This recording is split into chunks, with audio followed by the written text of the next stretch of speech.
Yonta pravishya mama vachamimam prasuptan sanjeevayata kila shakti dhara swadhamna anyamsha hasta charana shravana tvagadin prananamo bhagavate purushaya tubhyam katanchana smrute yasmin duskaram sukaram bhavet vismrute viparitam syat Sri Chaitanya namamitam.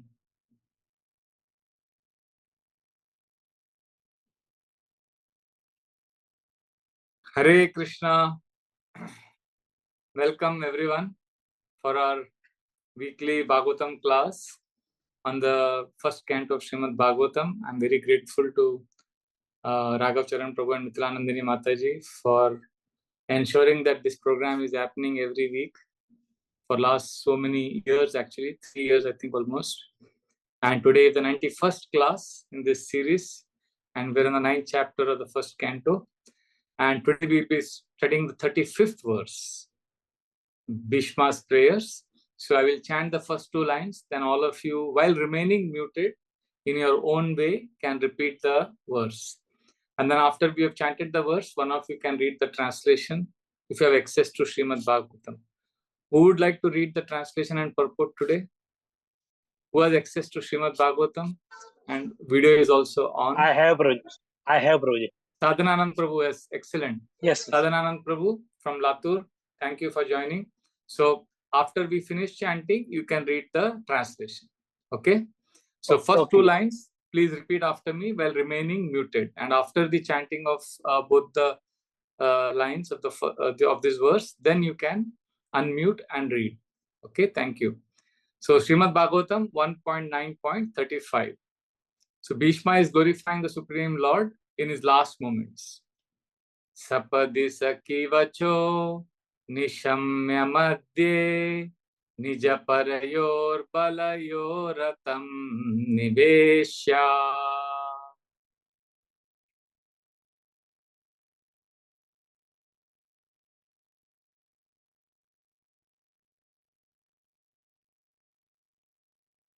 Stitavati Parasainikayurakshna Ritavati Partha Sakherati Mamastu.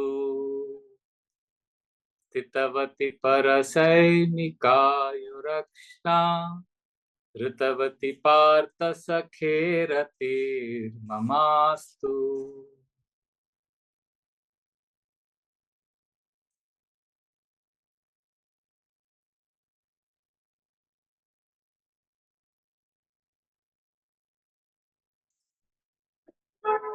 Should I read the purport and? You can read the translation first. Okay.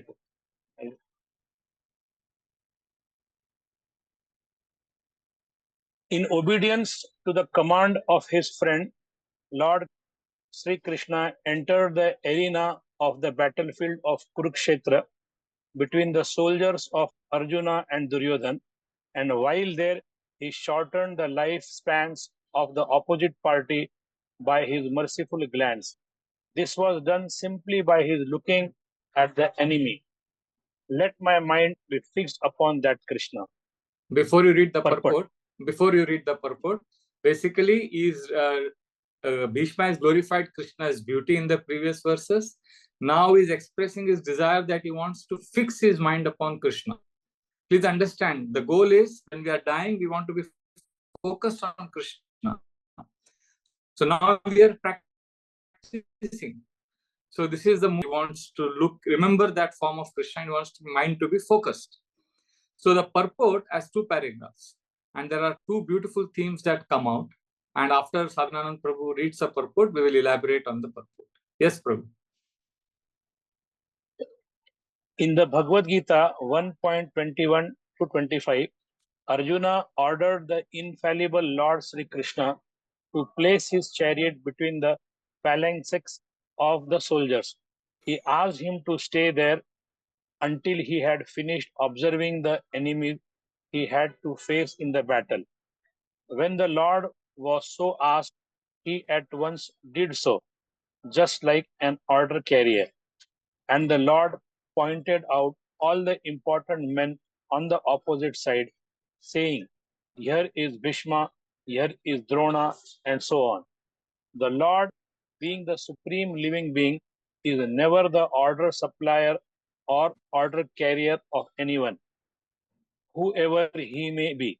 But out of his causeless mercy and affection for his pure devotees, sometimes he carries out the order of the devotees like an awaiting servant.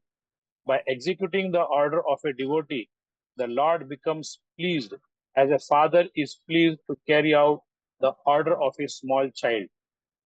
This is possible only out of pure transcendental love between the Lord and his devotees, and Bhishma Dev was quite aware of this fact.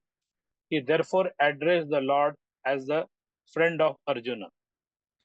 The Lord diminished the duration of life of the opposite party by his merciful glance. It is said that all the fighters who assembled on the battlefield of Kurukshetra attained salvation by personally seeing the Lord at the time of death. Therefore, his diminishing the duration of life of Arjuna's enemy does not mean that he was partial to the cause of Arjuna. Actually, he was merciful to the opposite party because they would have attained salvation by dying at home in the ordinary course of life. Here was a chance to see the Lord at the time of death and thus attain salvation from material life. Therefore, the Lord is all good, and whatever he does is for everyone's good. Apparently, it was for the victory of Arjuna, his intimate friend, but factually it was for the good of Arjuna's enemies. Such are the transcendental activities of the Lord, and whoever understands this also gets salvation after quitting this material body. The Lord does no wrong in any circumstances because he is absolute, all good at all times. Thank you, Prabhu, for reading this purport. You see, again, this is a beautiful purport where very, very nice points are explained by Srila Prabhupada. There are two very nice themes here. If you see in the first and second paragraph. In the first paragraph, Srila Prabhupada is explaining how the Lord is pleased to carry out the order of his devotees. Like a father tries to please his small child. There is pure love here. And the second paragraph, Srila Prabhupada explains about how the fighters who assembled on the battlefield of Kurukshetra, they attained salvation simply by seeing Krishna at the time of death. So they were dying, but because they saw Krishna, they got salvation. So if you see, this purport deals with how Krishna's, partiality. See, if you see, Krishna, we know that he takes care of his devotees, but we see he kills so many demons. So naturally, the doubt arises, he is a Lord partial. If you see, the 7th canto actually begins like this. Yudhishthir Maharaj's question to Narad Muni is this: why is Krishna partial? And today's verse and purport also explores this theme. So I want to ask all of you who are attending the class today, and especially those who have kept your videos on, I deeply appreciate. Actually, I had requested Raghav Charan Prabhu to request all the participants today to keep the videos on, because I find it very uncomfortable to speak to a screen where there are only names and no faces. So thank you for keeping the videos on. So I want to ask you, a question: is Krishna partial or impartial? What do you have to say? You can raise your hand, then I can ask you to speak. I can see your upraised hand on the chat here. Anybody would like to answer? Is Krishna partial or impartial? Yes, Mataji, Mithilanandi Mataji. Hare Krishna, Prabhuji. Prabhuji, Krishna is partial towards his devotees who are thoroughly surrendered to him. That is why only when he was called, he did go. Otherwise, he will not accept. He's the supreme personality. Why will he take somebody's command that please come here or something like that? It is mentioned here. He's not an order carrier of anyone. Yeah. It's Yeah. mentioned. So, but nobody feels Krishna is impartial. Thank you, Mataji. You have a logical reason also to explain how Krishna is partial to his devotees. But I want to hear somebody saying Krishna is not partial. And anybody has an answer for that? Yes, Prabhuji. Hare Krishna. Who is this? Urbala. Yes, Mataji, please say. So Prabhuji, Krishna is impartial also because he loves everyone.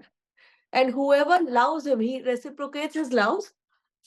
Krishna will take a step forward and try to make him happy, or like for Arjuna's case, he took Arjuna's instruction.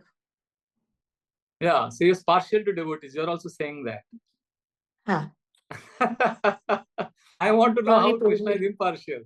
Yes, Hare Mithilanandini Krishna, Mataji. Yes, Prabhuji. Preshali Mataji, please answer. Yes. Yes. So Krishna is impartial because those who want to have that kind of fighting relationship or enmity with him, he keeps that kind of relationship with him, that person, and he gives that kind of pleasure to that person. Like somebody wants to fight with him, then he's not partial because he's giving that kind of facility to that person that he's fighting with him. That is how he is non-partial.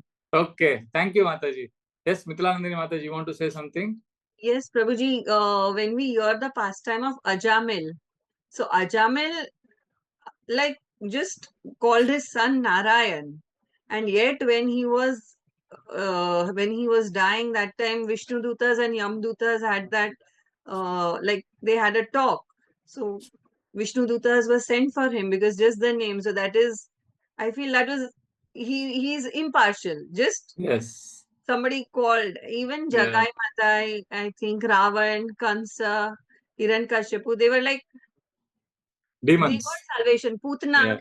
Putana Yeah. also got salvation. Yes. Thank So, you. Thank you for your answers.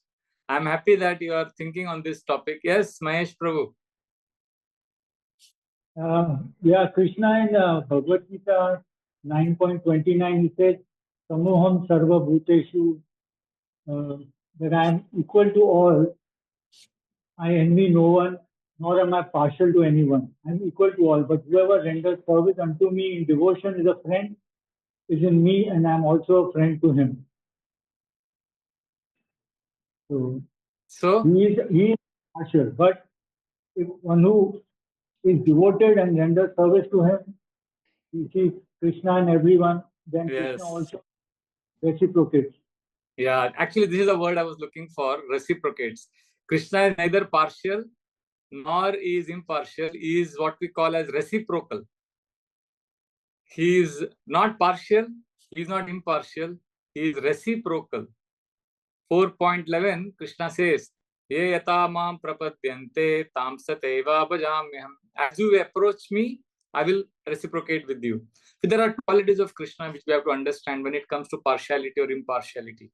One is reciprocal, and second is merciful, even to those who don't deserve his mercy. Like Mithilanandini Mata just giving example of Putana, Hiranyakashipu, Shishupal, Ravana. What does this prove? This proves that Krishna is merciful. So he is not partial, he is not impartial, he is merciful, he is reciprocal. And so the proof of this is in the Mahabharata war, Srila Prabhupada writes in today's purport also, how the warriors were dying. They were against Krishna, they were against Pandavas. But when they were dying, they were looking at Krishna's beautiful face, beautiful form, they got salvation. Tateva chanye naraloka veera yada have Krishna mukharavindam netre pibanto nayana bhiramam parthastraputa padama purasya.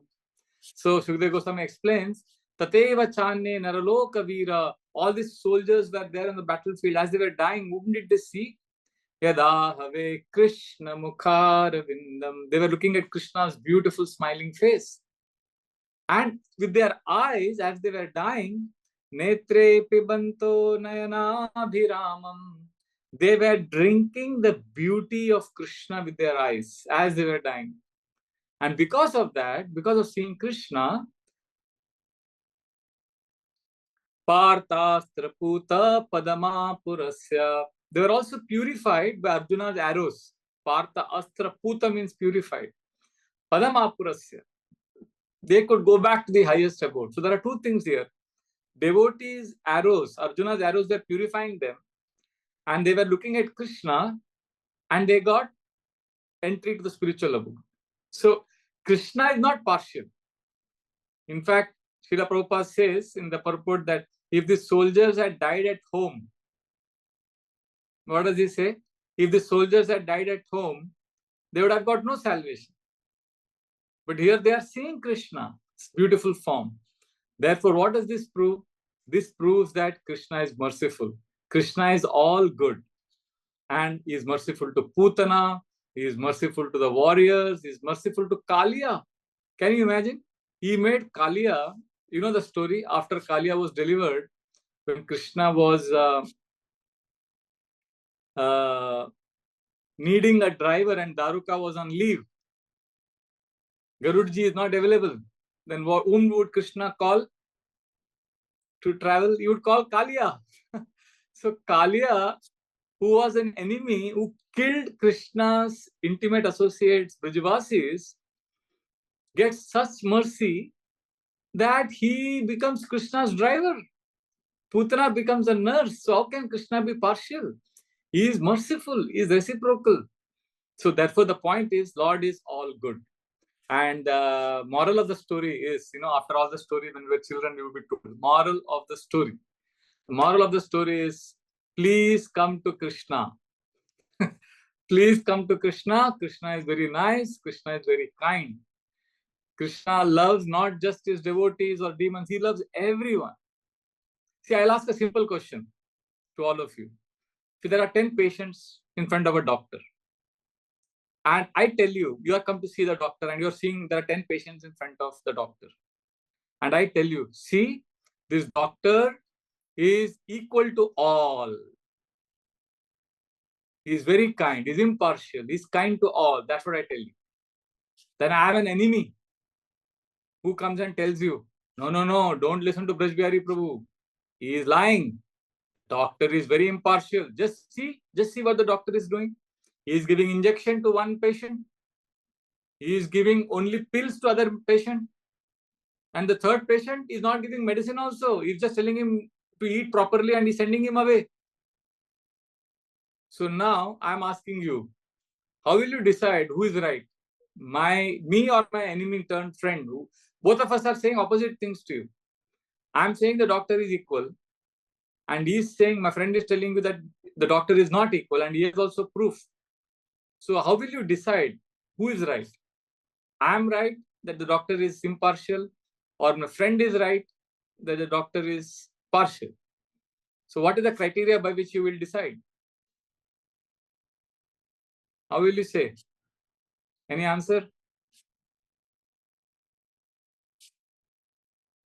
Anybody? No answers? Hare Krishna. Yes, Anusha, I want to hear Anusha. Yeah. Yes. Prabhuji, we will have to see the patient, no? How the patient is, accordingly the doctor will provide medicines or whatever he's giving. It will be depending on the patient's Yes. Anybody else? Yes, thank you, Anusha. Anybody else? Is Krishna equal? So we are understanding with the doctor's analogy. So I'm saying doctor is equal. So what is the criteria? So how do you know that the doctor is equal? Just because he's giving different medicines to different treatment to the patient, does it mean he's partial? Is that the criteria of partiality and impartiality? No. He is equal. Doctor is equal in his intention. What is his intention? His intention is to help all the patients. So in that intention, the doctor is equal. But he is not equal in the treatment, because the treatment depends on the patient. Is it not? So doctor is equal in his intentions, but he treats the patients differently. Similarly, Krishna's intention is he loves everyone equally. He wants everyone to go back to spiritual world. But he treats all of us differently based on how we approach him. So this is a very, very important philosophical point. Every devotee in ISKCON should know this, that God is equal, God is loving, God is caring, he is impartial, but he will give different treatment to each one of us. And this is very, very beautifully explained. Krishna's loving relationship with devotees is beautifully explained in Chaitanya Charitamrita Madhya Leela. 24th chapter, there is Sanatan Goswami being instructed by Chaitanya Mahaprabhu. This is a very, very amazing chapter. And there is one very famous verse in the Bhagavatam which Lord Chaitanya explains to Sanatan Goswami. Atma Ramascha Munayo Nirgranta Pi Urukrame Kuruvanta Hetu Kim Bhaktim Ittam Bhuta Guno Hari. The meaning of this verse is that Krishna is so attractive that those who are self-satisfied, Atma Ramascha, or those who have no desires, all of them can be attracted to Krishna. Because Krishna's qualities are all attractive. So while explaining this verse to Sanatan Goswami, Lord Chaitanya Mahaprabhu says something very interesting. He says, Aishwarya Madhurya Karun Ye Rupa Purnata Bhakta Vatsalya Atma Paryanta Vadanyata. Mahaprabhu says that Krishna's qualities of Aishwarya, which means opulence, Madhurya, sweetness, or Karunya, mercy, compassion. These three qualities are Swarupa Purnata. They are perfect qualities. But still, Bhakta Vatsalya Atma Paryanta Vadanyata. But when it comes to Bhakta Vatsalya, when it comes to affection towards his devotees, he is so magnanimous. Krishna is so amazing that you know what he will do? Atma Paryanta Vadanyata. He will give himself to devotees. Like what Prabhupada writes in today's purport, that Krishna becomes an order carrier of his devotee, like a father will want to please his child. So Chaitanya Mahaprabhu is also telling Sanatana Goswami that Krishna gives himself completely to his devotees. And this is what, as our Mahesh Prabhu quoted, this is exactly what Krishna says in the Bhagavad Gita also 9.29, which Prabhuji quoted. Samoham sarva bhuteshu name dvesho stina priya ye bhajanti tumam bhakta maite teshu chapyaham. Krishna says, I am equal to all, but I have a right to be partial to some special devotees. I give them special mercy. And in the purport to that verse, Srila Prabhupada says that when a diamond is set in a golden ring, it looks very nice. See, the diamond is glorified also. So Prabhupada says the living entity is like gold, and Supreme Lord is a diamond. So the diamond is set in a golden ring. So the diamond is also beautiful, the gold is also beautiful. Both are glorified. So Prabhupada says both Lord and his devotees whom the Lord serves are glorified. Therefore, we are very fortunate that our Lord is impartial, but he has a soft corner for devotees who have given their life for him. And he goes out of his way to see that they are happy. See, Bhishma Dev, this section we are reading is a classic, is the best example of Krishna's reciprocation. He is one of the 12 Mahajanas. Now, what did he do? 12 Mahajan means what? Mahajan means we are supposed to follow his footsteps. He is teaching us how to do bhakti. But what is Bhishma doing? He is fighting with Krishna. How can a devotee shoot arrows at Krishna? So there are many transcendental mellows. One of them is to fight with Krishna. We can't fight with Krishna. This is a mood of chivalry. Bhishma is exemplifying it. Bhishma served Krishna in this mood because he knew that Krishna would be happy. And now when Bhishma wants to die, seeing Krishna, Krishna is reciprocating. And not just Bhishma, interesting, Krishna reciprocated with Duryodhana also. See, Duryodhana hated Krishna. He wanted to forget Krishna. So Krishna said, fine. 15.15 in the Gita, Krishna says, Apohanam. I can disempower a person. If he wants to forget me, I'll help him forget me. Krishna, he reciprocates with Mother Yashoda the best way. See, the whole month of Damodar, we are glorifying her love. And her love is so great that it overcomes Krishna. See, he is God. If God wants, he can get anything from anywhere he wants. He can just snap his finger and he'll get. So, does God have shortage of butter? He can get butter any way he wants. So, why does he have to go around stealing butter? Because by stealing butter, he's making all the Brajavasis and Mother Yashoda extremely ecstatic. And Mother Yashoda is binding Krishna with the rope to a grinding mortar. This is not some abuse. Like it sounds very rustic, very gross. By modern parenting standards, you're not supposed to do that to a child. But Mother Yashoda is doing this. She is binding Krishna. Basically, she is reciprocating with Krishna's desire to be bound by his mother. And Krishna is reciprocating with Mother Yashoda's desire to see Krishna's naughty pastimes. So the greatness of Mother Yashoda's love overcomes the might of Krishna's godhood.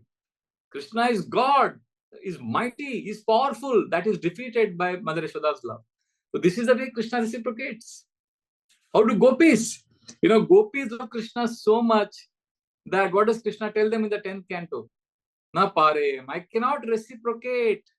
Let your own glorious deeds be your compensation. Let your love be the reward for your love. Because I cannot reciprocate with you. Why gopis are so special? Because they don't care for their own happiness. See, Narad Muni, when he asked Krishna, who is the best devotee, so Krishna gave him a test. He said, you tell everyone I have a headache. So when Krishna told the Dwarka Vasis that Krishna needs help, he has a headache, and the medicine Krishna told Narad Muni to tell everyone is the dust of his lotus feet. So when Krishna presented the proposal that I need the dust from your feet, the Dwarka Vasis immediately said, no, we cannot do this. This is an offense. How can we give dust to Lord's feet? How can we give the dust from our feet to the Lord? And the Lord, how can he put it on his head? This is impossible. Let us find a doctor. We have to get Krishna cured. They wanted to serve Krishna. But they didn't want to go to hell for this offense. But when Narad Muni approached the gopis, they were ready to give all the dust from their feet for that. And they said, we don't mind going to hell for eternity if in exchange we can relieve Krishna of his headache for 1 second. So therefore, this is the point. The Krishna consciousness formula is very simple. Make devotees happy, make Krishna happy, and you will be successful in your spiritual life. This intention is what Krishna wants us to offer. And when we offer this, then Krishna reciprocates in ways that we cannot even comprehend. And Krishna considers no one unqualified. Anybody can approach Krishna. In the 4th chapter, 36 verse, 9.32, everywhere Krishna says, even if you are unqualified, Krishna says, you can access his mercy. My friend Chaitanya Charan Prabhu says, it's a very nice English, he plays with English words. He says, from our place, at our pace, let us access Krishna's grace. So wherever we are, at our place, at our pace, we may be not offering everything to Krishna. From our place, at our pace, we can access Krishna's grace. And there is no loss.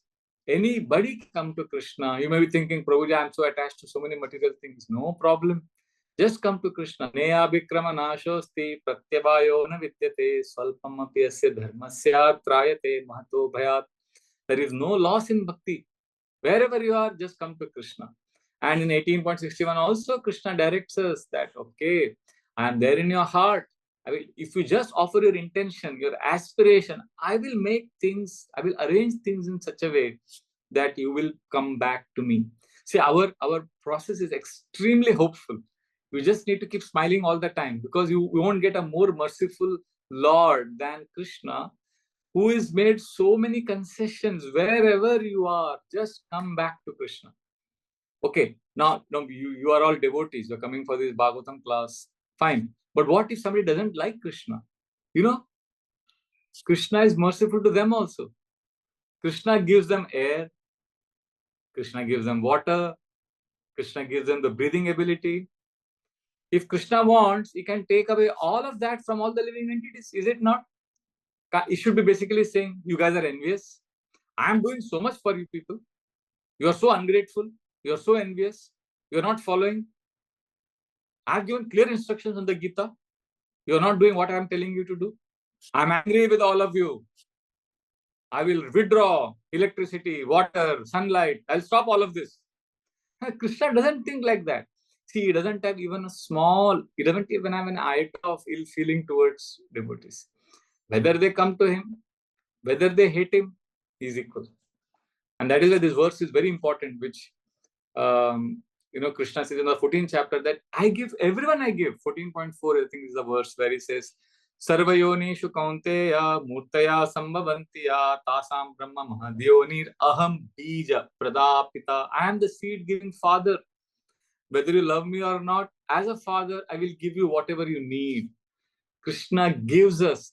See, if you don't want to love God, then okay. You want to forget God, then Krishna will give you forgetfulness. He is overseeing everything. But if we show love, Krishna will come one step closer to us. See, one step, we go to Krishna, then Krishna will also come one step close to us. But Krishna's one step is different from our one step.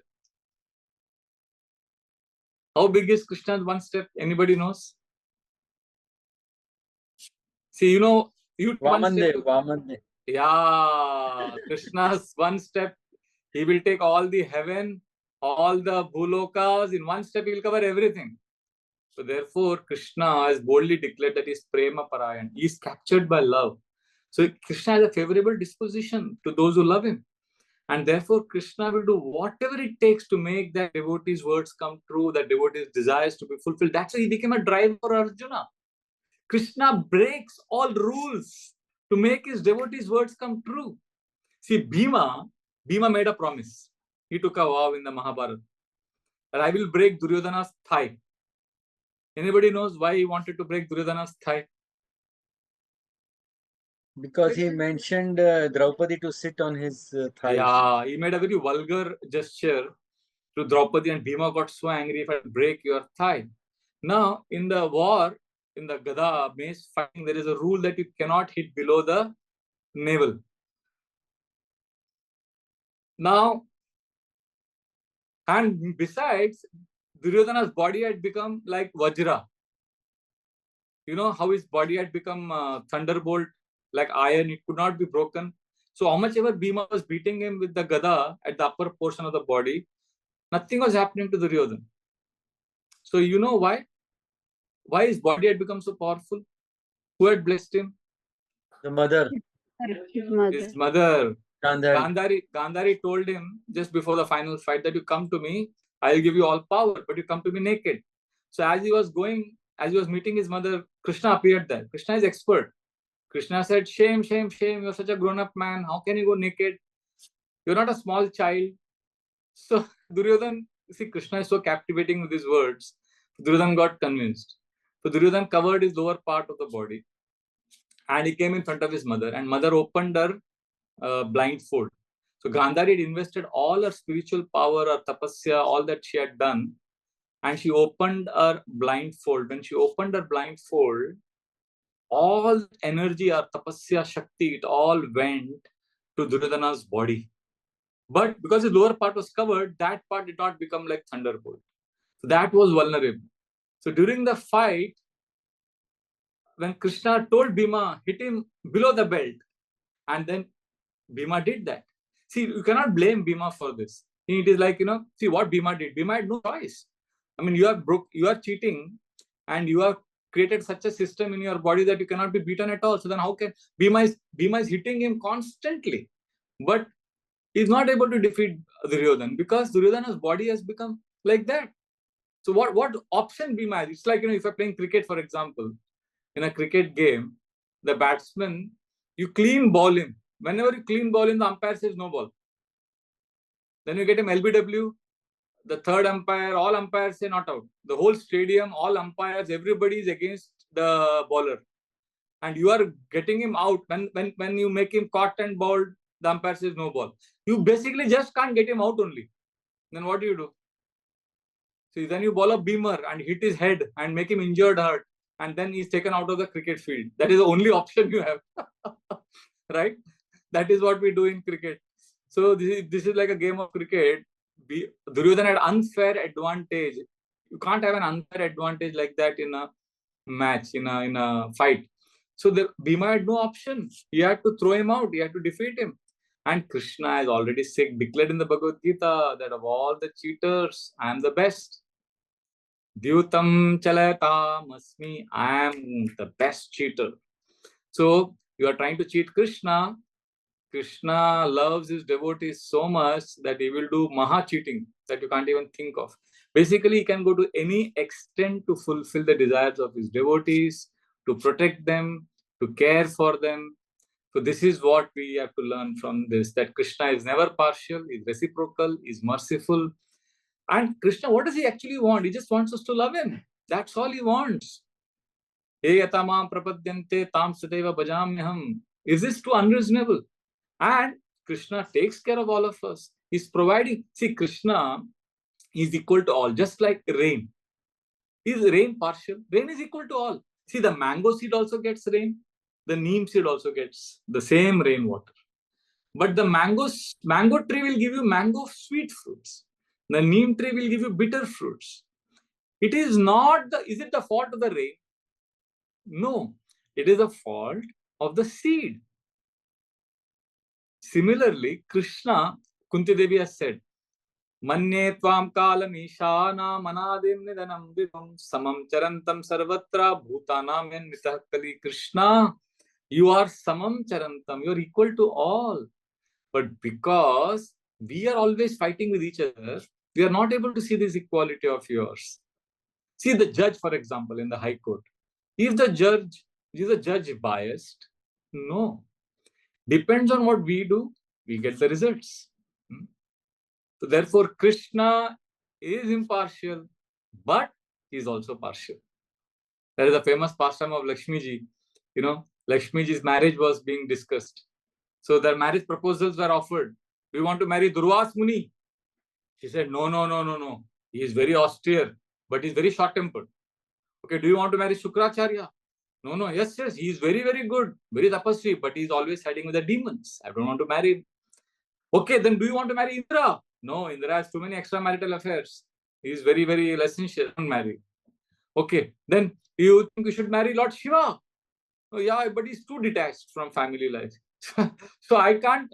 So basically, Lakshmi ji rejected all proposals. Then when Narayan's name came up, she said, yes, he is the most perfect. But he also has a fault. His fault is he loves everyone equally. So there is Baumasura example. There are 16,000 queens, princesses were kidnapped by Baumasura. So when Krishna rescued them, they said, now Krishna, nobody will accept us because Baumasura has touched us. So then Krishna, to save them from social blemish, he accepted them. So what Lakshmi is saying, when she says, Lord has this fault of being equal to all, that is called Vyajastuti. She's criticizing him, but she's actually glorifying him. So Krishna is that rain cloud. And we as devotees, we are supposed to be like Chataka birds. We are supposed to be like, Krishna, I only want you, nothing else. See, the rain will give mercy to everyone. Atheistic, agnostic, Mayavadis, everybody will get Krishna's mercy. But we only depend on Krishna as devotees. So Kunti Devi is saying like that Krishna is not partial. In the next verse, she says, Naveda kaschid bhagavam shikirshitam tave hamanasya nrinam vidambanam nayasya kaschid daitosti karichid dveshascha yasmin vishamamatirndranam. She says, Krishna, nayasya kaschid daitosti karichid. There is no partiality in you. We are only fighting amongst ourselves in this material world. See, when a grown-up woman touches electric wire, or a small child touches an electric wire, a young boy or an old man touches, the wire is equal to all. Everybody will get the same shock. So Krishna is also equal to all. If you come in connection with Krishna, you will get mercy. See, Putana, when Krishna was sucking the poison out of her breast, Putana said, leave me. So Radha Govind Maharaj says, Krishna never leaves once he catches someone. That's why Krishna did not leave Putana. So Krishna, once he catches you, he won't leave you. Therefore, this is the beauty of Krishna. Srila Prabhupada gives the example of sun. The sun, it evaporates water, pure water from the floor. It also evaporates urine if it is lying on the floor. So dirty water and clean water, both will be evaporated by sun. But by doing that, that place gets cleaned, and that the dirty water doesn't get stuck on the sun. See, Krishna cleans up the bad thing, but Krishna doesn't become stinking. And Krishna is not affected. And the person is also not affected. Just like the place becomes clean. So if somebody has bad qualities, Krishna will remove those bad qualities, and that person also becomes nice. See, if there is a place is dirty, for example, you take a cloth and you clean that place, that dirty cloth. So that the cloth is clean. You get that cloth, you clean the place. What will happen? The place will get clean, but the cloth will get dirty. In this world, when you clean something, that thing may get cleaned, but the object with which you got that thing cleaned, that gets dirty. But Krishna is not dirty. Krishna is supreme personality of Godhead. When he cleans the place, when he cleans our hearts, he doesn't become dirty. Krishna is like a loving father. He knows what is prayers. He knows what is shreyas. He knows we are rebellious. He knows that we want to enjoy short term. We want gratification. So he's worrying. He's keen that we come to him. And we are so foolish, we devotees, we think Krishna has some agenda, preachers have some agenda. Why are they going out in the marathon, giving Bhagavad Gita? Krishna has nothing to gain from us. Devotees, preachers want nothing from us. They just want to see that we are happy. See, we just have to connect to this intention. See, many of us, I have seen devotees criticize themselves for having bad desires. That you cannot help because your biology, your physical body, the desires that come up, you cannot avoid. Or even your psychology, the impressions of past in your mind. Biology and psychology is not in your control. But your intention is in your control. Your aspiration is in our control. So Krishna notices not your biology or psychology. Krishna notices our intention, our aspiration, and he takes note of it. And he immediately makes arrangements. Help us come to him. He will advise us in the heart. He will allow us to do certain activities so that we can come to him. Upadrishta anumanta cha bharta bhokta maheshwarara paramatmeti chapikto dehesmin purushapara. In the body, Paramatma, Lord is seated as the super soul, and he observes everyone. And for special devotees, Krishna does special things. This famous verse from the Gita, which in India everybody knows because of LIC. LIC का मोटो है वो, अनन्य चिंतयन्तो माम ये जना पर्युपासते तेषां नित्याभियुक्तानां योगक्षेमं वहाम्यम. Have you seen this? Yogakshamam vahamyam. This is actually from the Gita 9.22, where Krishna is saying, if somebody is always meditating on me, somebody is always remembering me, I protect what they have and I carry what they lack. So what they don't have, I will ensure they get it, and what they have, I'll protect it. Yogakshemam vahamyam. This is Krishna's assurance. This is Krishna's love for us. So there was one very famous Brahmin, 550, 600 years ago. His name was Arjun Acharya. When he heard this verse, that Krishna will personally protect and carry what we lack, he said, no, this is not right. He actually cut this verse, saying that how can Krishna provide? We have to provide for Krishna. We love Krishna so much. So he somehow felt that this line is inappropriate. So he cut it in his Bhagavad Gita. He scratched it. And then he went for his afternoon bath in the river. And then he said, I'll come back for lunch. So when he went for bath, two young, very attractive boys, one fair complexion and one dark monsoon cloud complexion. These two young boys came to his house and told his wife that we are students of your husband and he has sent so much rice and vegetables. Please cook a feast for your husband when he comes home. So she was surprised. She said, my husband, I know all his students, but I've never seen both of you. They said, no, we are his disciples. But she said, Acha, and you brought so much rice, so much vegetables to cook a feast, and you carried so much weight on your shoulders. You are such young boys. It must have been a big burden for you. They said, yes, it is a big burden. We carried this. But not only is it a big burden, your husband not only made us work very hard, he also bet us. He was beating us. She said, what? She was shocked. And they said, see, we are very sincere disciples, students of your husband. But he bet us. Look at our back. And then they showed their back. There were whip lashes. So they said, he lashed us with the whip. She was so shocked. And then the boys kept the rice, vegetables, and they left. And she cooked the feast for her husband. When he came back, she said, I thought you were very soft-hearted, you were very kind. Why did you do that to your disciples? And he said, I never did anything to my disciples.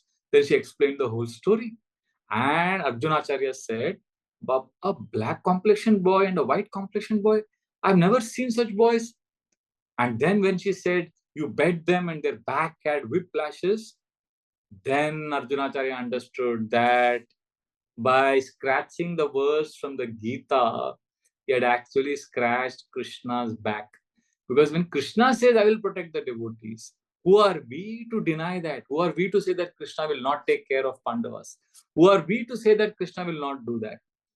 See, that's for when Duryodhana saw Krishna, Arjuna also saw Krishna. But Duryodhana's mood was completely different. He wanted Krishna's power. He took Krishna Narayan Sena. And Arjuna said, no, I just want you. Duryodhana sat at Krishna's head. And Arjuna sat at Krishna's feet. And when Krishna opened his eyes, he first saw Arjuna. And Duryodhana said, I come first. But Krishna said, no, I will give Arjuna a chance to ask first. And then Arjuna asked that, and Krishna said, I will not fight, but you have me or my Sena. And when Arjuna opted for Krishna, Duryodhana was so happy. He couldn't believe that Arjuna is such a fool. But he didn't know. Krishna has declared, Yatra Yogeshwaro Krishna Tatra Partha Dhanurdhara Tatra Shri Vijayor Bhutir Dhruva Nitir Matir Mama. Krishna says, one who chooses me, there will always be victory, morality, happiness. So therefore, we need to choose Krishna. And Krishna will guide us in the heart. See the famous, I'm going to Jaipur after, I think next month. So I'm remembering this pastime of Madan Mohan temple in Vrindavan. With the Jaipur king, when Aurangzeb was attacking, the deities were taken to Jaipur. And Madan Mohan ji was in Jaipur. So this king of Jaipur, his daughter got very attached to the Madan Mohan deity. So when her marriage time came, she was married to a boy from Karoli, the prince of Karoli, the king of Karoli's son. So she said, I will take Madan Mohan with me. The king said, Arey, you can't do that. Because she was very attached to Krishna. So he said, you cannot take like that. His king said, I cannot live without these deities. She said, I also cannot live. But then what he said, let us do a test. He brought similar deities like Madan Mohan. And he said, we will close your eyes tomorrow, blindfold. And you go to all the deities, touch them. And you pick up Madan Mohan. You touch the feet of all the deities. And whenever you say, this is Madan Mohan, then if it is right, then you keep Madan Mohan. Or else whichever deity you touch, that you take with you to Karoli. So night she prayed intensely to Krishna, to Madan Mohan, that I don't want to lose you. I want you to be with me always. Please help me. Please guide me. So Madan Mohan came in the dream of this girl and told her that when you are going tomorrow and touching all the deities, and when you touch my lotus feet, suddenly you will see that my toe and my finger would be bent. Then you will know that it is me. So then she did that. As soon as she came to Madan Mohan's toe, finger bent. And then she immediately said, this is Madan Mohan. And then father was shocked. You are blindfold, you recognized? She said, yes, I recognized. And therefore she got the chance to take Madan Mohan to Karoli. And that's how Madan Mohan ji came to Karoli from Jaipur. From Vrindavan, all the deities came to Jaipur. But Madan Mohan, if you see, we have to go to Karoli. So when we love Krishna so intensely like Arjuna Acharya or like this princess of Karoli, then Krishna reciprocates. Krishna reciprocated with Bhima, Jarasandha. Bhima could not kill after so many days of wrestling. And Krishna took a blade of grass, he broke it and he threw it ulta. Krishna does that. Krishna told Karna, you are on the side of Adharma, give it up, come on the side of Dharma. But he was blinded by his... and that's complete illusion. And he ignored Krishna's advice. And of course, Jayadev episode, which I spoke in great detail last year during Janmashtami, maybe next class or some other class we will discuss. In the 18-day war, each day of the war of Mahabharata, you will see how Krishna protected Pandavas in such amazing ways. So, therefore, Krishna is always loving his devotees. He serves everyone, and not just devotees. In the Rajasuya sacrifice of Yudhishthira Maharaj, Krishna was so humble and so happy to serve. You know what Seva Krishna did? He was washing the feet of guests. Like, we have devotees standing in the shoe stall in our temple. That's the kind of seva Krishna was doing. He's the Supreme Lord. Krishna's humility and love for his devotees is beautifully revealed in the pastime of Jayadev Goswami. I don't know if you know this. Jayadev Goswami wrote, what is the famous work of Jayadev Goswami? Anybody knows? Oh, our devotee should know this. Geet Govind. Geet Govind, yes. Geet Govind is, Jagannath ji in Jagannath Puri never sleeps at night without hearing Geet Govind. Geet Govind is chanted. And especially there are two lines in which actually Krishna wrote of the Geet Govind. So what happened? It's very, very interesting. A pure devotee like Jayadev Goswami, his life is not directed by Maya Devi or karma. Krishna personally directs pure devotee's life. So when Jayadev Goswami was a young man, actually when he was growing up, there was one couple in near Puri who was childless. So they prayed to Jagannath and they said, Jagannath, give us a child and we'll engage this child in your seva. So after some time, this couple was blessed with a baby girl, daughter. So they named this daughter as Padmavati. So when a time for marriage came, Jagannath came in the dream of the parents of Padmavati and told them that you give your daughter in marriage to Jayadev Goswami, who is my devotee. So they came to Jayadev Goswami and he said, no, I don't want to marry. I just want to serve Jagannath. I'm not interested in marriage. So they said, no, you take care of our daughter. She's your wife now. Jagannath has ordered us. And they left her there and they went away. And she started crying because Jayadev Goswami said, I have nothing to do with you. But then she said, see, anyway, you are doing so much seva for Jagannath. And you need flowers for worshipping Jagannath. You need water. So you need assistance. So I will serve you. I will assist you. He said, it's a good idea. Seva ho jayega. So they had a very pure relationship and she was serving, she was assisting her husband. And one day, he was writing Geet Govind. So in that, there is one Man Leela where Radharani is angry with Krishna. So Krishna is trying to please her. So in that attempt to please her, he wrote how, Krishna in a very in the tone of seeking forgiveness, he puts Radharani's feet on his own head. And then Jayadev Goswami thought, what did I write? Aisa nahi likhna chahiye. How can God put feet of Radharani on his head? He was not comfortable with it. He said, I'll go and take bath. I'll come back after bath and then I will rewrite this. So he went to take bath. But suddenly he came back after a few minutes. And he said, I have to complete this. So he started writing and he told his wife, give me prasad. So his wife served him nice prasad. Padmavati had cooked lunch. So he ate prasad and then he went back to complete his duties. So then after that again he came. And when he came, he was shocked. He told his wife because Padmavati would only take lunch after her husband had eaten. So she was taking lunch. So he said, why are you eating lunch? She said, I served you. You went away. Now I'm eating. He said, I never came back. I'm just coming back now. She said, no, you came back. You completed your poetry. He said, no, but I never came back.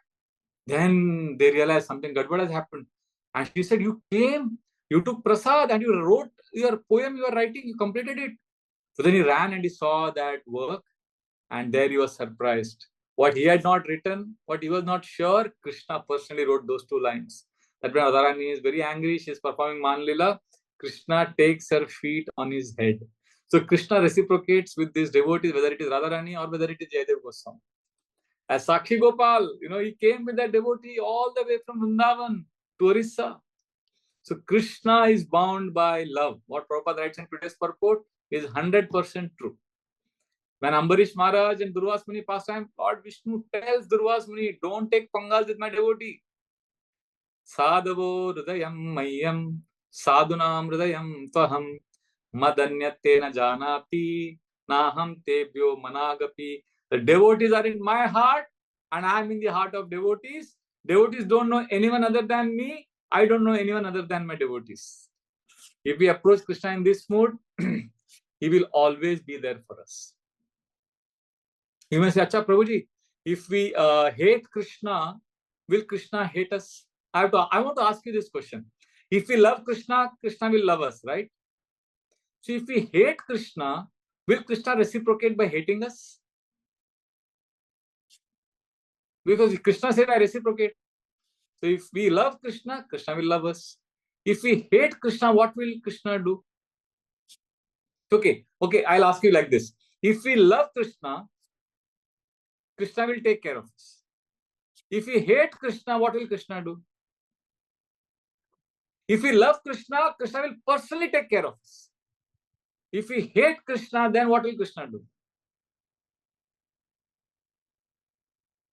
Yes. Yes, Prabhu. Raghav Charan Prabhu.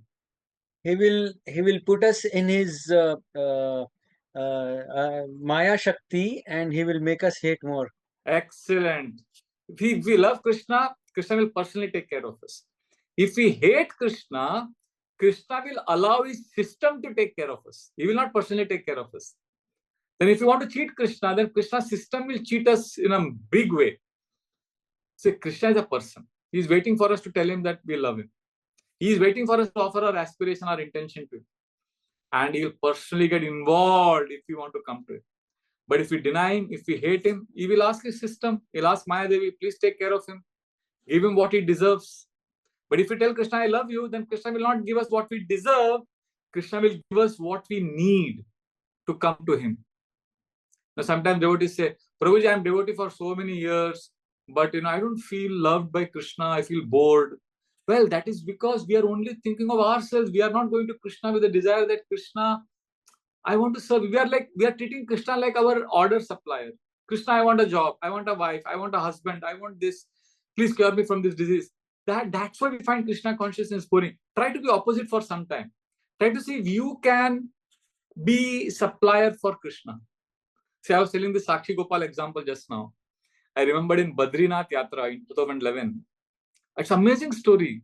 It was very cold. In the afternoon, it is quite hot in the month of May. But after 5 o'clock in the evening, it becomes very, very, very cold. So evening, we were all sitting, devotees. And there was a drama performed. Sakshi Gopal drama only. So that boy was playing Krishna. He had no shirt. He had only dhoti and garland. And his role was only in the end. Last role he had, one final role where it comes as a DT. He had to show his DT form. So, very interesting. So, everybody is enjoying because there are funny dialogues. Everybody is laughing, clapping. But I and Jagannath Priya Prabhu, we noticed on the right side, everybody is laughing. The Mataji is on the right side, we are on the left side. That boy who acted as Krishna was a young boy, 9-year-old boy. And his mother was on the right side with 2 big blankets in her hand. And she was biting her nails. She was completely in anxiety. She was waiting for the drama to get over so that she can put blanket on him. And everybody is laughing because of the dialogue. Everybody is enjoying, but she was not enjoying at all. And when the drama, just last scene got over, we were laughing, clapping our hands. She ran to the stage. She put those 2 blankets on him and covered him and embraced him. And we were seeing how much a mother's love is, See, we are like those people in the drama who are watching the drama. In our relationship with Krishna, we are Kanishta Adhikari. We just enjoying what Krishna can entertain me, how Krishna can give me what I want. We are having fun. And Krishna has to give me entertainment. But Mother Yashoda, pure devotees, Jayadev Goswami, their mood is what? They are like Maitili Mataji, the Mataji whose son was acting as Krishna. They are more interested to protect Krishna. They are more interested to take care of Krishna. They want to make Krishna happy. See, our biggest problem, many devotees will not like to hear this. One of the reasons why we are not happy in bhakti is because we use this word. Have you used this word? Hari Ichha, Krishna's desire. And we also use one word, Hari Kripa, Krishna's mercy. I want you to carefully, tonight, before you go to sleep, please meditate on these 2 words. Hari Kripa and Hari Ichha. We use these words very casually, but when we use these words, our subtle desires are coming out. What does Hari Kripa mean? Hari Kripa. English में क्या मतलब है उसका? Hari Kripa means what? Mercy of the Lord. And Hari Ichha means what? Desire of the Lord. Desire of the Lord. So what happens, you have some desires in your heart, right? Let us admit, we all have desires. We have disease, we want job, we want some money. So when we have a desire, and when that desire is fulfilled, basically when we get what we want, we immediately say, Krishna is so merciful. Krishna is so Hari Kripa. Krishna is so merciful. If God gives me what I want, then we say Krishna is very merciful. Krishna is so kind. But if Krishna doesn't give what I want, then because we are devotees, we will not blame Krishna. You know what we will say? Oh, this is Krishna's desire. Hari Ichha. Nahi hua. Basically, what we are saying, Prabhuji, it is not my desire. It is Krishna's desire. So what to do? No, I have to accept it. I have no choice. No, it is Hari Ichha. What I can do? Krishna is. I have to accept. Krishna is God. It is Krishna's desire that I should suffer this business loss. Krishna's desire, not my desire. My desire is I want more. My ichha is happiness. See, Hari Kripa तो तब है जब मुझे वो मिले जो मुझे चाहिए. If I get what I want, then Hari is very Kripalu. But pure devotees are different. A pure devotee, when they get difficulties, also they say it is Hari Kripa, because they are not seeing it as, unfavorable. They are seeing it as mercy only. We see only happy things as Hari Kripa. So we have to begin to see what we don't like in our life. When that happens to us, we have to learn to see that also as Hari Kripa.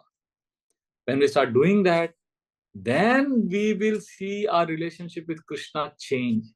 We will see our relationship with Krishna become very special. Then we will see our bhakti go to the next level.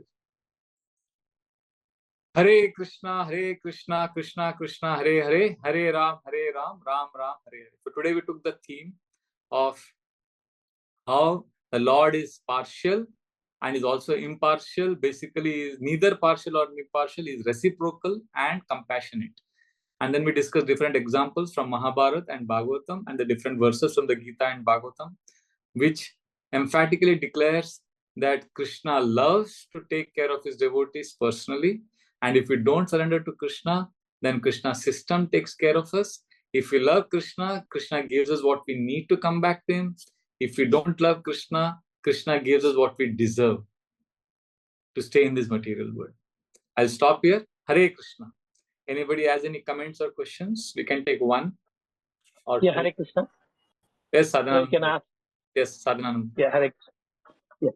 Yeah. You mentioned in your class that Krishna sees our intentions, but many times we have fine intentions, but in many places you mentioned that like Sarva Dharman Parityaja and Yogakshemam Mahamyam, you mentioned that Krishna sees when we are fully surrendered, then Krishna takes us seriously.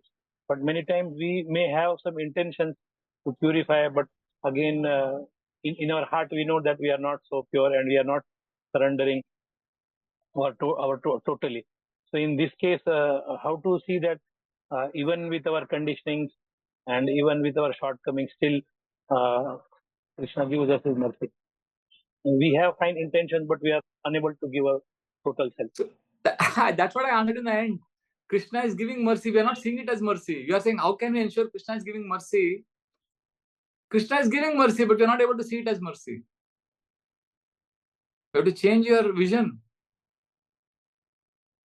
See, if your intention is proper, then Krishna is giving you mercy. What you are getting is Krishna's mercy. You are not calling it mercy because you are thinking mercy means only when I get what I want.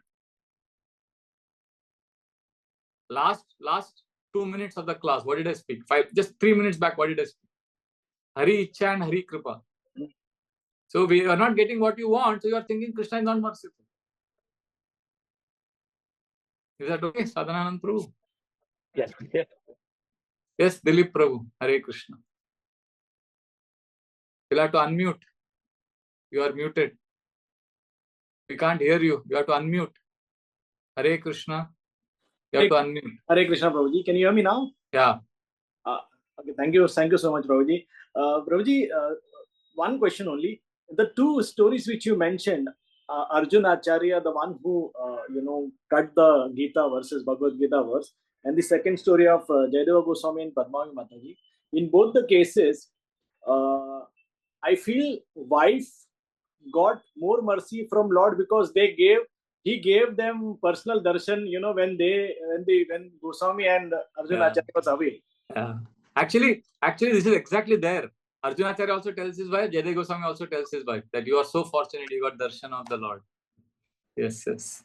But they also got more mercy because separation and hankering for the Lord increased.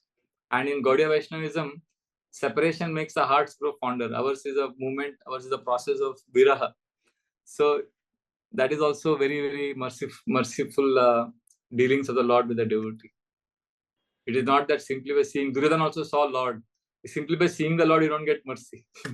Mercy is very different. It's a blessing of the Lord, and it's an experience of the heart, and everybody has access to it. But thank you for your comment. Does that also mean that the wives were more devoted to Krishna, or because they were devoted to the devotee of Krishna, they got more mercy from Krishna? That is nice purport you have given. When you're giving class, you can say this. You can say this. This is your purport. Very beautiful purport. Very attractive purport. Thank you. Because I had not heard this from anybody else, so that's why I didn't say this. But it is very, very nice, very attractive sounding that they served their husbands who are devotees, so they got more mercy. Very sweet purport. Thank you, Prabhu. Haribo. We'll take one last question. Is that okay, Prabhu? Oh, there are many questions, many hands I see. What should we do? Shashwat Prabhu. Yes, Shashwat Prabhu, and then we'll finish. We'll end the class. Yes, Prabhu. Hare Krishna, Prabhu. Thank you so much for the class. Prabhuji, towards the last part, when you mentioned about Hari Ichha and Hari Kripa, what I was thinking was when I'm like recently when I'm going for book distribution or when we are doing service for Krishna and we are not able to, I mean, like only one book goes or two book goes. So I feel that I don't feel so bad as I used to feel in the beginning days when I was distributing and I didn't get many scores because I now I understand that I'm a very tiny contributor in the whole system. But then somewhere I feel a little guilt also that I'm not feeling bad that many books are going and I should feel that, why the contribution is not happening so much. So is this the right feeling or like how to look at this when service is not, completely done? Can we think it is Hari Ichha or how? You are calculating your contribution to book distribution by the scores you get, right? You are thinking success in book distribution is if you get a good score.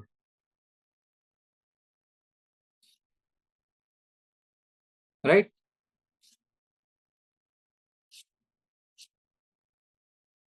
Hare Krishna. This is a problem. Many devotees, we are in the outside world. All success is measured by numbers, quantifiable numbers. So in Bhakti also we think we should have numbers. We should distribute thousands of books. So in our Wednesday youth class, I have told the girls who are going out every day for book distribution, I told them that don't keep track of the scores of the books that you sold. Keep a track of the number of people you approach. That way you will feel more happy that you have had a more score today. Because score is not in our hand. Krishna is giving the result.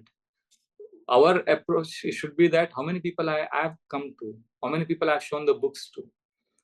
So feeling guilty that, oh, I'm not getting big scores is very depressing. We will not have a happy experience. Maharaj, Radhanath Swami Maharaj wanted in our temple devotees to do book distribution in such a way that they always have a happy experience in the heart, a fulfilling experience. So that even after 40, 50 years later, when you're an old person, you can say in 2024, I went for book distribution. I was so happy.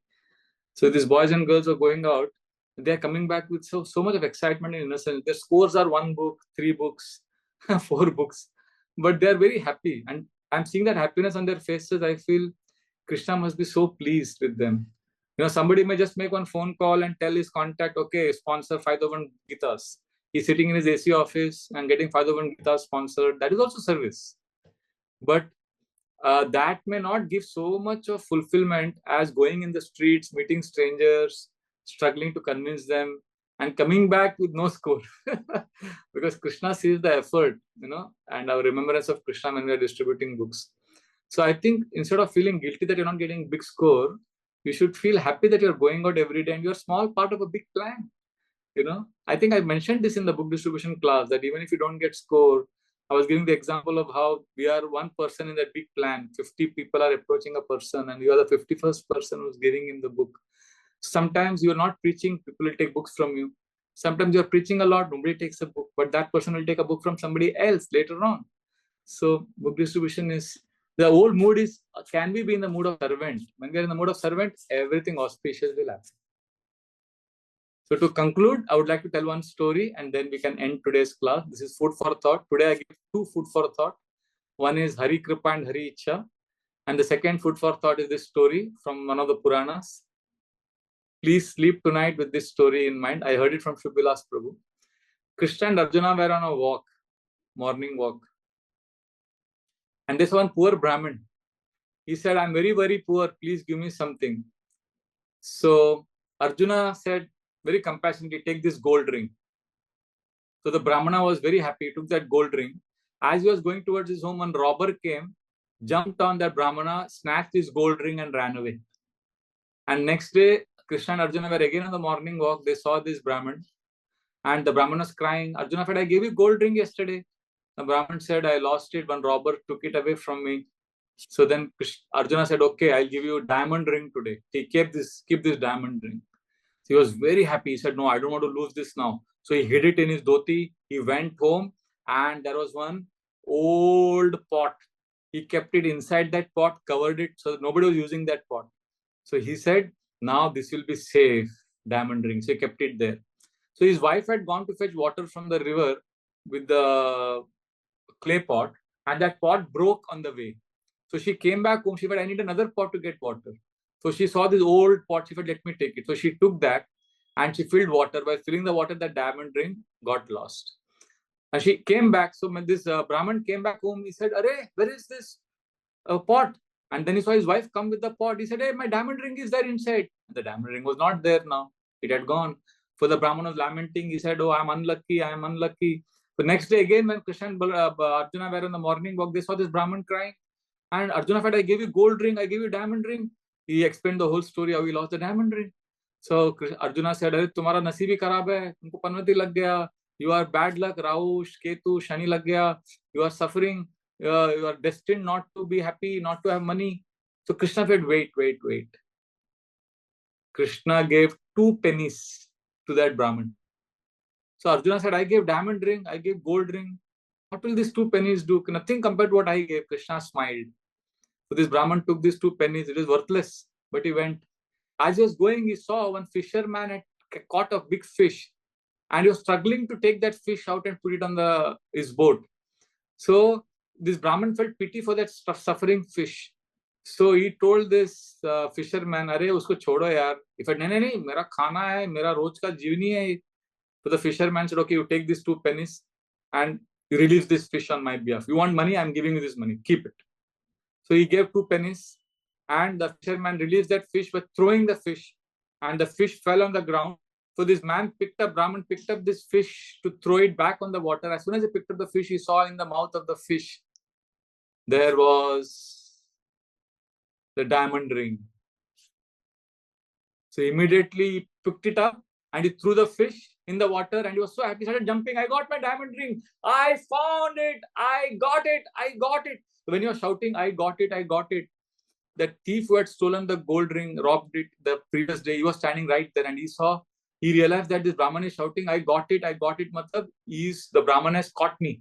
So he's observed me. I think he's got the police somewhere who's hiding. And now I'll be caught. And he's so happy. That means I'm trapped. So he came running in front of the Brahman. He fell at his feet and said, you take this gold ring. I'm sorry I had taken it from you yesterday. Please don't hand me to the police. So the Brahman was shocked. He got 2 pennies from Krishna, but now he got gold ring also and diamond ring also. He couldn't believe his luck. And next day, he again came to the same place that Krishna and Arjuna were going for a walk.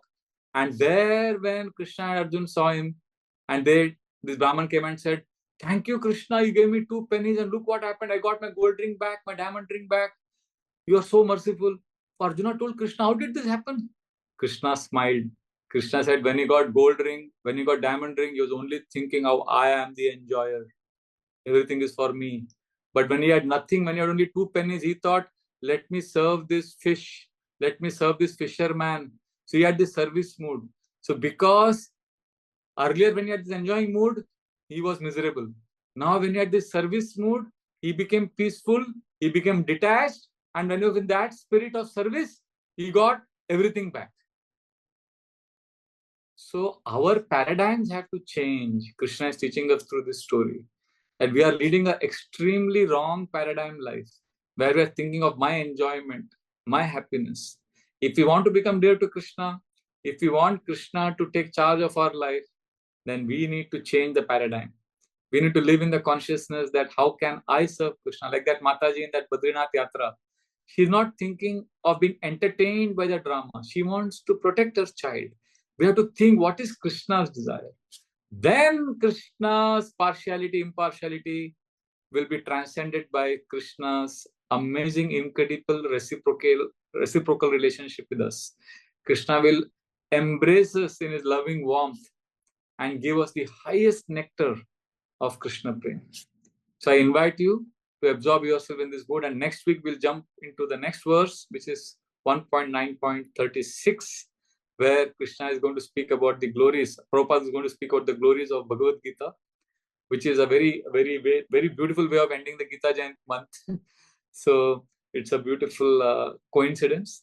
So next week we'll read the next verse. Thank you very much for your kind participation, all of you, for joining today. Thank you very much.